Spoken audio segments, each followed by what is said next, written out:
Good evening, my name is Suraj. I am a GSI for Data 8 this fall 2017 semester. And in today's video, um, we'll be going over the summer 2017 midterm for Data 8. And just a quick warning, we're not going to be going over all problems. Specifically, we're not going to be going over problem 4 because it was not in the scope of midterm 1 or the midterm for this fall 2017 iteration. So if you're watching this in the future, that's why we're not covering the last problem this midterm. Anyways, let's go ahead and get started. So our first problem, as per usual, okay, Apple Pencil, is asking us to write lines of code that, get certain values from our tables, right? So we have two tables. One is called calories, and one is called categories. And they give us different information about McDonald's menu items. Okay, so this one, calories has the columns item, size, calories, and fat calories, and categories has the two columns item and categories. Okay, so let's see what we can do. So the first problem is asking us for the total number of calories of all items on the McDonald's menu. Okay, so what exactly are we looking for? Well, we're looking for the sum of this column, right?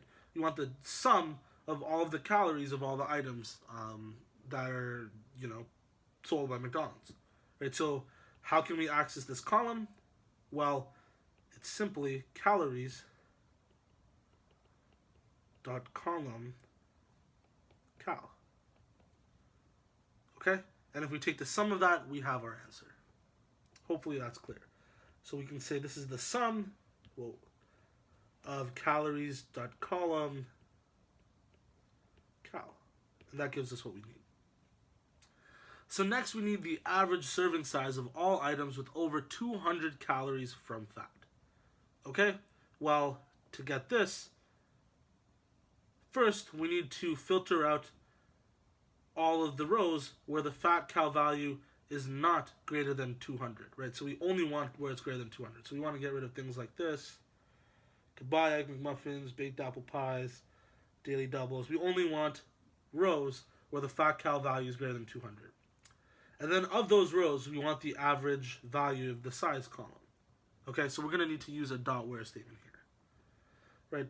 So we want the average serving size where all the calories are greater than or equal to 200. So here we can say calories dot where fat cal r dot above 200. Okay, so now we're just going to have the rows where the fat calories are greater than 200. But again, we want the average value of the size column. Let's get rid of these lines. We want the average value of the size column. Okay, so first to get the size column, we just need to specify dot column size. And if we want the average value of that, well, when we do dot column, we get just an array. So to find the average of an array, we can say np.mean. And so what that will do will give us the average value of the serving sizes of all the items where the fat calories are above 200, which is what it's asking for. Now the third, or part C, is asking us for the item with the highest serving size of all breakfast menu items. Okay? And so it gives us this McDonald's join table, right? So it joined calories and categories by the item key, right? By the item column. So let's take a look at what that looks like. Okay, so essentially what this does is takes this category column from the categories table and adds it to the right of the calories table. And so why does it do that? Well, it's because we called calories.join something categories, right? So calories was our first table and then categories was our second table. So that's just how join works. The first table is to the left of the second table. And then what it internally goes through and does is says, okay, there's an Egg McMuffin row here and an Egg McMuffin row here. That should be one row in our final new table, right? There's a baked apple pie row here, a baked apple pie row here. That should be another row in our final table, right? And since both of these tables have the exact same number of elements, they both have 261 elements, right? Because it's 257 plus 4. And there's no reason why there would be, 2 rows for Egg McMuffins or like 2 rows for McRibs. There will be a one-to-one correspondence in the number of rows in calories and categories. So there will just be one new big table of 261 rows with the categories attached to all this other information. So that's what the McDonald's table is going to give us.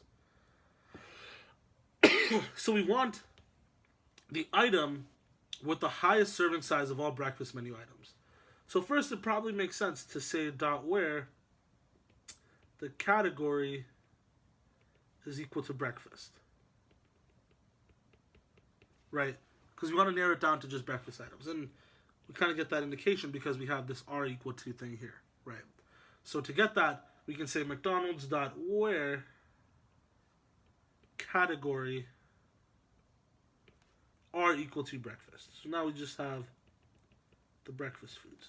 Okay? But again, we want to do something with the serving size of these items, right? And what's the serving size column? It's the size column, right? So we just want that column.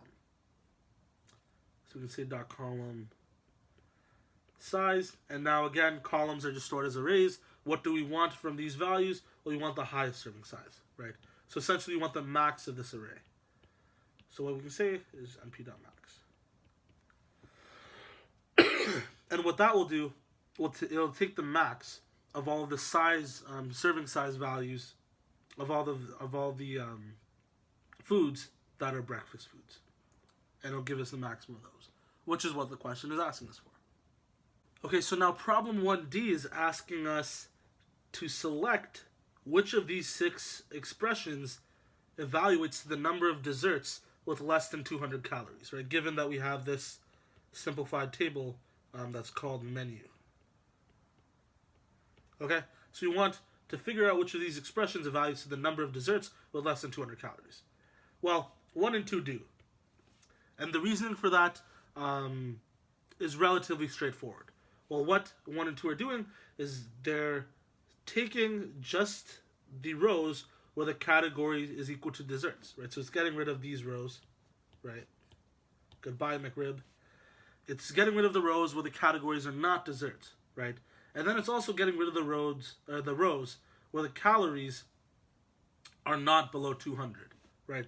So in the resulting rows, all of the rows that remain have to be both desserts and the calories have to be below 200, right?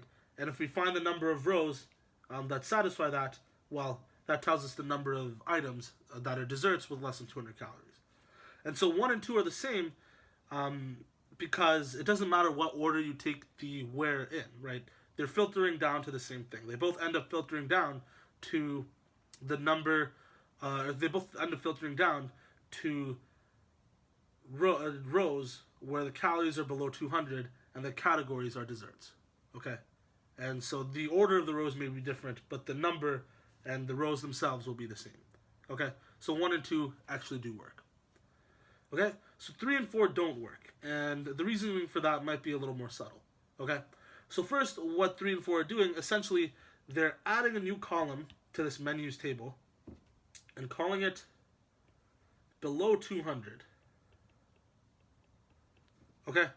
And what it's doing is assigning the values of below 200 to whether or not that row's calorie value was less than 200, okay? So for example, for the first row, it's going to look at the calories value. These should be cal. And it's going to say, is that less than 200? Well, 300 is not less than 200, so that's false. Right? Similarly, 250 is not less than 200, so that's false. These are all false. And the rest, who knows what they are, right? So that's what this is doing. But then it's going to pivot, right? And so if you recall, when we pivot, the first argument is what the new columns are going to be. And the second argument is what the new rows are going to be. Okay? So what this is going to do is create a new table where the columns are the categories. So there will be a column for breakfast, a column for desserts, let's call it DST, beef and pork, so on and so forth, right? They'll all have their own columns. And then the second argument is what the rows are going to be. And so the rows are going to be below 200. But what are the two possible values of below 200? There are only two. They're either false or true.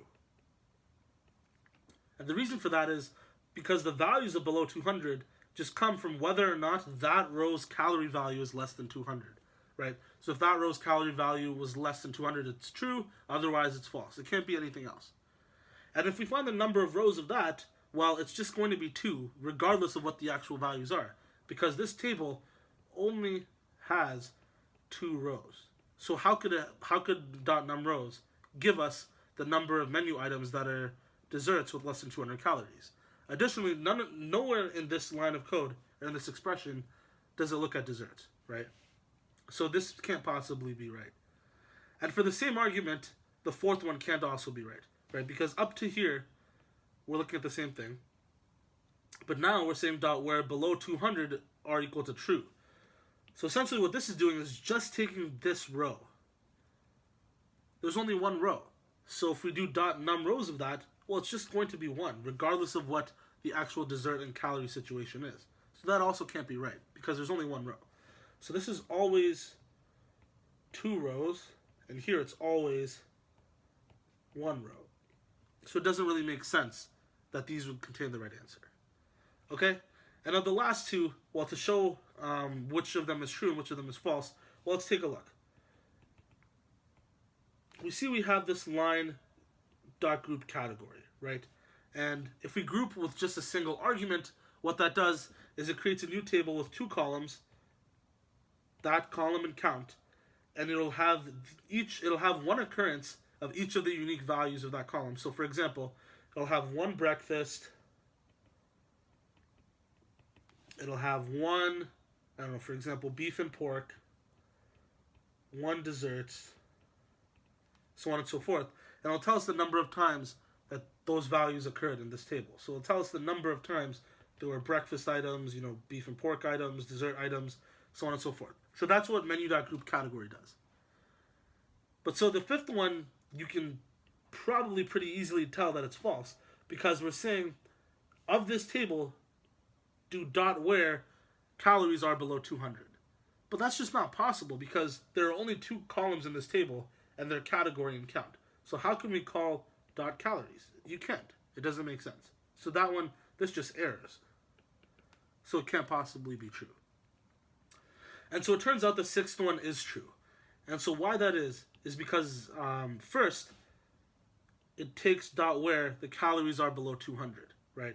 So before it groups, it gets rid of everything where the calories are above 200. So we only have those values that we want, right? Then it groups by categories. So these numbers are obviously going to be smaller or at most the same, because we got rid of everything with more than 200 calories, which is probably most things in McDonald's, right? Then we group by categories, so we have something that looks like this. Then we take where category is equal to desserts, which is just going to be 1 row, because when we group, there's only 1 row for every unique value of category. And then we say .column count, which is just this 1 element array. .item 0 will just give us that value. Okay, so to recap, first, we're getting rid of everything where the calories are not below 200. We're grouping by category, so we get some table that looks like this. And then we're specifying, okay, I want the count value for desserts. And we know that that count value will be right because we already filtered out everything where the calories are not below 200. So in the end, 1, 2, and 6 give us the right results, and 3, 4, and 5 do not. And so that's problem 1. Let's take a look at problem 2 now, right? So we're given this table called license, and it has 2 columns, names and ages, right? So we have Arvin, Nancy, and Emma, ages 49, whatever, right? And we're taking 3 different samples of this table, right? So sample 1 is license.take np.arange 30 to 100, right? And if you remember, .take specifies which rows to take, right? Select is for columns, take is for rows, right? So what we're saying by np.arange 30 to 100 is take the rows 30, 31, 32, all the way till 99. So take those rows from this table, and that's our new sample. That's what sample 1 is doing. Sample 2 is saying, from license, take 0, 10, 20, 30, all the way until row 140, right? Because there are 350 rows total. I got that from 3 plus 147, or 347. And NP.A range 0, 1, 350, and 10 will look something like 0, 10, 20, all the way until 330, 340. So in the second one, we're going to take these rows, 0, 10, 20, count by 10s all the way until 340. Because remember, we stop right before the ending argument when we do NP.A range. So that's what sample 2 is. And sample 3, well, it gets a little interesting, right? So it tells us that the starting element for sample 3 is some random number between 0 and 9, right? So start could be 0, it could be 1, it could be 8, it could be 9, right? And these are 10 possible values that start could take on. So that'll be more important later. There are 10 possible values start can take on, and then from there, it's going to take start plus 10, start plus 20, and so on and so forth. It's going to take all of those rows up until right before NP or license.num rows. Okay, so those are the rows sample 3 is going to take. So we have the rows that sample 1 is going to take, 2 is going to take, and 3 is going to take. Okay? So now we need to select all true statements about the 3 samples. And to do that, it might be useful to review the definitions of deterministic sample, probability sample, and systematic samples. Right? So deterministic samples involve no randomness. Okay? So a deterministic sample, if I sample the exact same way 100 times, I should get the exact same sample 100 times. Okay? There should be no randomness involved. So that's a deterministic sample. A probability sample is the exact opposite of a deterministic sample, as you probably could have guessed. Right? It has randomness. So I shouldn't get the same thing every single time. And a systematic sample is, well, the definition is essentially what sample 3 is. Right? So a systematic sample starts at a random starting point and then counts every k elements. Right? So for example, it'll start at row 7 and take every 5th element. So it'll go 7, 12, 17, 22, and so on and so forth. So a systematic sample, you start at some random point and then take every k elements. Okay? So that's the definition of systematic sample. So let's select all true statements about the 3 samples. Is sample 1 deterministic? Well, yeah, it's telling us exactly we're taking rows 30 to 99 inclusive. There's no randomness involved with it. Like there's nothing that could possibly change. So sample 1 is indeed deterministic. Sample 2 is a probability sample. Well, that's not true. Because sample 2, we know exactly what rows it's going to take. It's just going to take 0, 10, 20, 30, all the way until 340. There's no chance to that. So it's not a probability sample. It's a deterministic sample. So that's false. Samples 2 and 3 are systematic samples. That's also false, right? And the reason that's false is because only 3 is a systematic sample. Right? So for a systematic sample, you need to randomly pick a starting point and then count, right, every k elements. Well, k also should be random, right? So 3 is indeed a systematic sample. It's picking some random starting point and then counting by tens. But 2 is not systematic because it's specifying that the starting element is 0. So there's nothing, it's not systematic, is what I'm saying. And lastly, all 3 samples are taken at random without replacement. Well, that's also not true because samples 1 and 2 are not random. So that can't possibly be true. So then the only true statement of these is 1. There's the first one, that sample 1 is deterministic. Okay, B. What is the probability that Arvind is included in sample 2? Assume that each name only appears once in the table.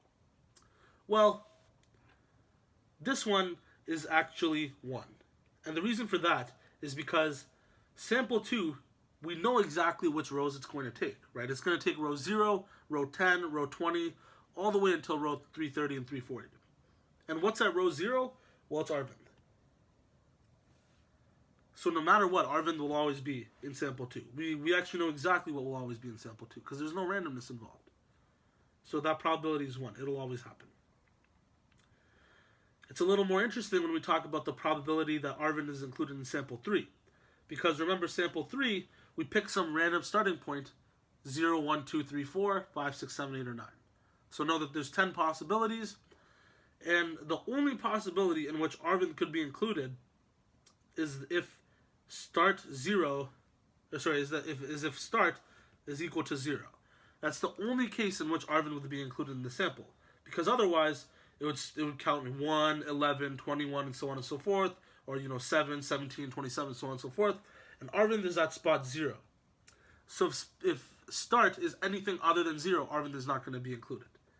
So that means there's a 1 in 10 chance of start being equal to 0. So there's a 1 in 10 chance that Arvind is included in sample 3.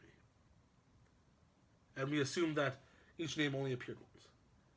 So that's the first 3 problems.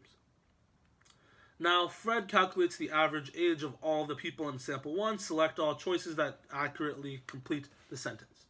Well, so as I mentioned earlier, not everything was in the scope of this midterm. In particular, biased and unbiased estimates are not in the scope of our fall 2017 midterm. So I'll give you the answer. This average age of all people in sample 1 is a biased estimate of the population parameter. We won't go over why. We can discuss whether or not it's a population parameter or statistic, though. Right?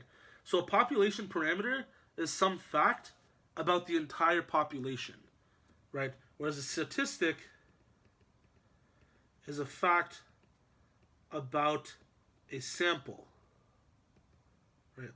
So a population parameter is, the mean or the variance of the entire population, whereas statistic could be the mean or the standard deviation or something like that of a sample. And we're looking at just sample 1. We're not looking at the entire population.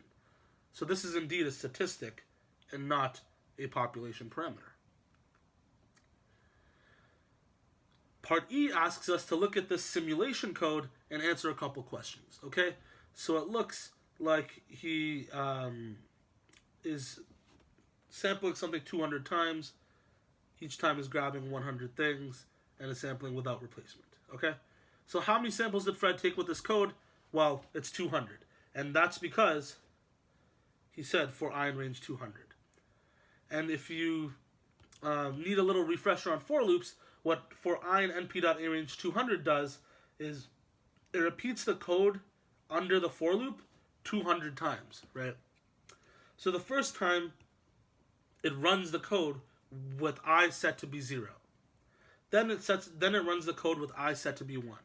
And then with I set to be 2. And it does this all the way until I is set to be 199. And so that's 200 values. It happens to be, in this case, that I is not using the code, but it doesn't need to be. All for I in np.arange 200 is doing is saying run this following code 200 times. So he took 200 samples. How large was each sample? Well, that was 200 people. Because it says right here, license.sample 100 without replacement. Each time, sample 100 people. Excuse me. And so that's the second part. And again, we are biased and unbiased estimates are out of the scope of this midterm. The answer, though, is that it's an unbiased estimate of the population mean. And so that wraps up problem 2. Okay, and lastly, we're going to take a look at the standard histogram problem. So here we have 2 histograms, one of women who said that they smoked before giving birth, and one of women who said that they didn't smoke before giving birth. And we're told that 500 non-smokers were surveyed, so there's 500 women in the right histogram, and 100 smokers were surveyed. Okay? And so the histogram have bins that are multiples of 10, so we can clearly see that, right? This would be 70, 90, and so on and so forth. And heights are multiples of 0.01, or 0.1. Right, so we're not going to have heights that are like 0.25 or something. Okay, so for each pair of quantities, select one choice for the correct statement. Okay, so we want to compare the proportion of weights between 100 and 110 for both categories, for women who smoked and didn't smoke. So between 100 and 110, what bar are we looking at? Well, we're looking at this bar.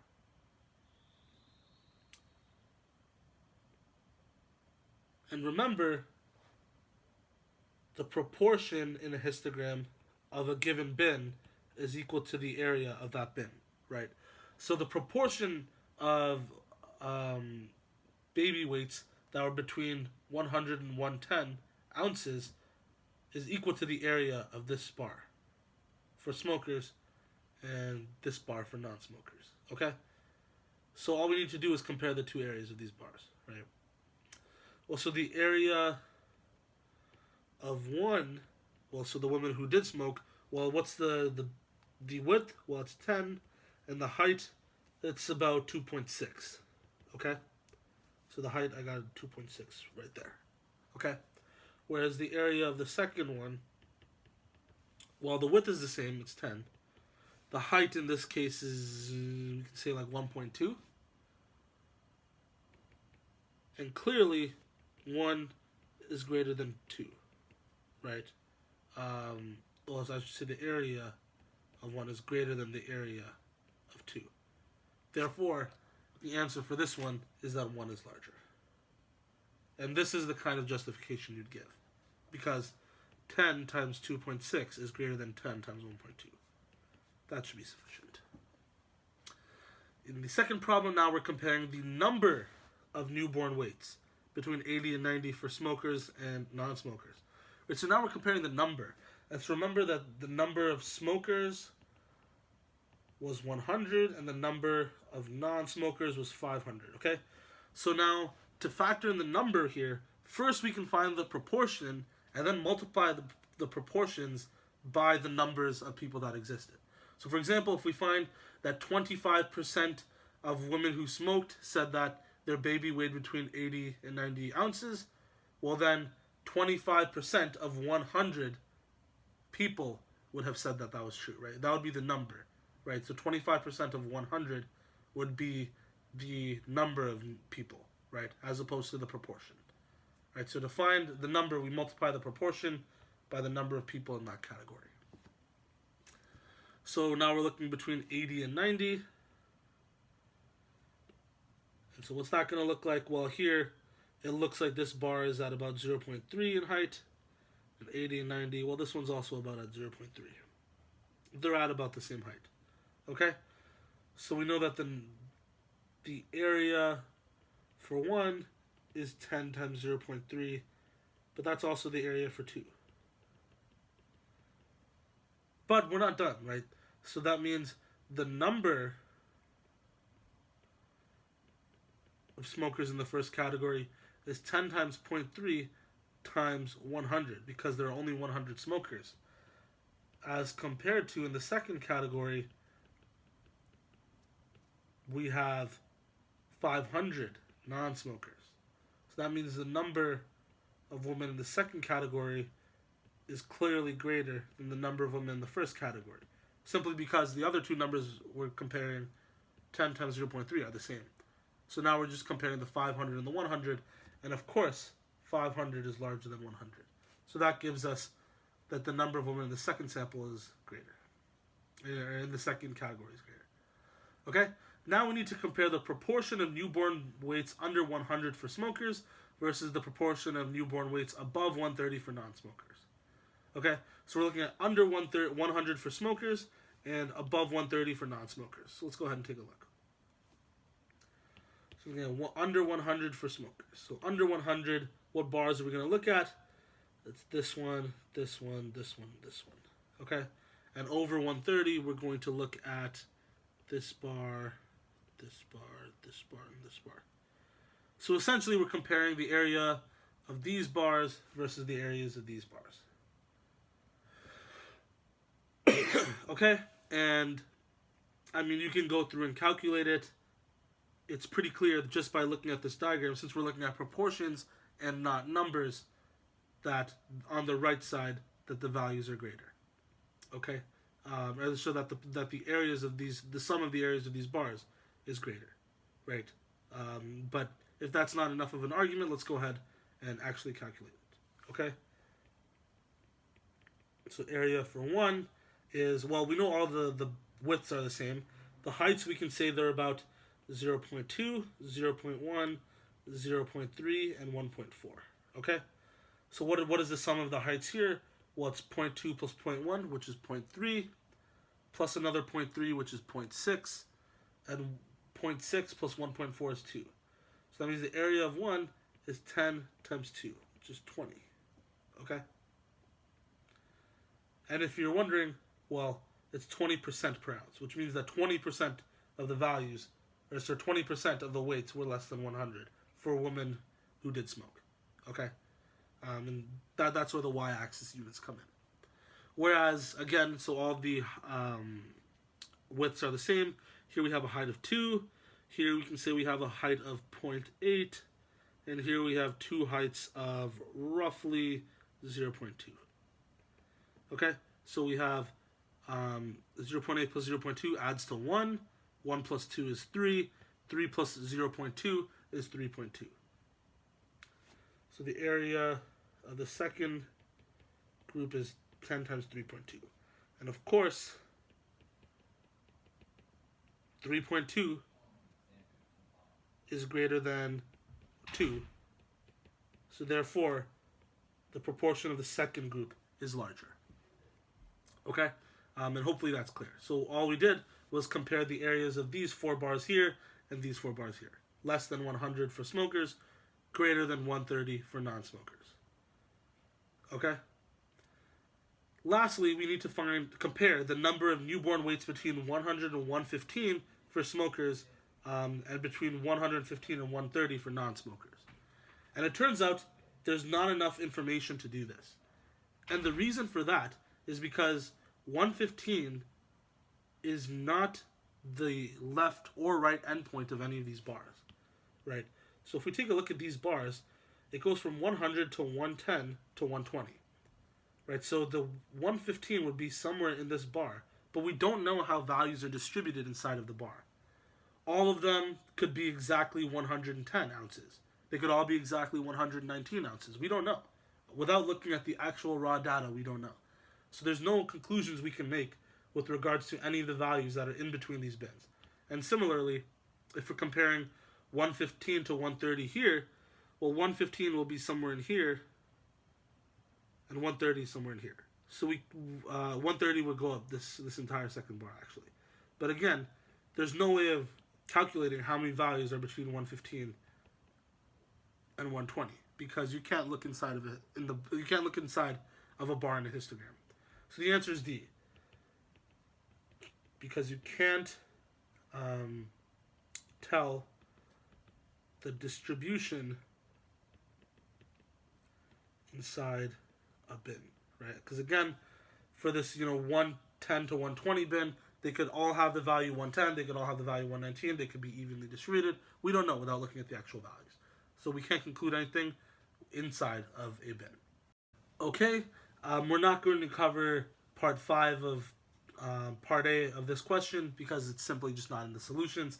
So we'll skip to the last part that we're going to cover. Oops, proof that I recorded this once before. We're going to cover the last question, which is what proportion of all babies with and without smoking mothers were between 140 and 150 ounces. And you can leave your answer as an expression. Okay? Well, so what we really want to find is the total number of babies that were between 140 and 150 ounces over the total number of babies. And this is the proportion of babies that were between 140 and 150 ounces, right? And so to find this numerator, well, the denominator is easy. It's just 600. Because there are 500 non-smoking mothers, 100 smoking mothers. We add them together, we get 600. To find the number of babies that were between 140 and 150 ounces, we need to find the proportion of 140 to 50 weight babies from smoking mothers and the same proportion 140 to 150 of non-smoking mothers, right? And we know that there's 100 total smoking mothers and 500 total non-smoking mothers, right? So if we find the proportion, so for example, we find that 30% of non-smoking mothers had a baby that weighed between 140 and 150 ounces, then 30% of 500 would be our number of babies between 140 and 150 ounces to non-smoking mothers. So what we really need to do is just find these percentages. The proportion of babies to both smoking and non-smoking mothers that were between 140 and 150 pounds, or ounces. Pounds, Jesus. So let's go ahead and look at these bars, which I've kind of already colored. Okay? So for smoking mothers, this bar is right here. What is going on? Okay? This bar is right here. Its height is approximately 0.6, right? And the width is 10, okay? And for non-smoking mothers, this bar is right here. Height we can approximate to be about 0.8, okay? So 0.6 is the height of the bar for smoking mothers, and 0.8 is the height of the bar for non-smoking mothers. Right? So what we can say is that for smoking mothers, the area of this bar is 0.6 times 10. Okay? And similarly, for non-smoking mothers, it's 0.8 times 10. Because it's just width of the bar times the height of the bar. Okay? And to find the total number of babies, so if you want to find the number, change from proportion to number, we just multiply these by the number of mothers in each category. So instead of 0.6 times 10, it would be 0.6 times 10 times 100. And similarly, 0.8 times 10 times 500 for non-smoking mothers. So that means our total number of babies that are between 140 and 150 ounces over total number of babies is 0.6 times 10 times 100 plus 0.8 times 10 times 500 all over 600. Okay? And this actually simplifies to 46 over 600, which is about 7.67%.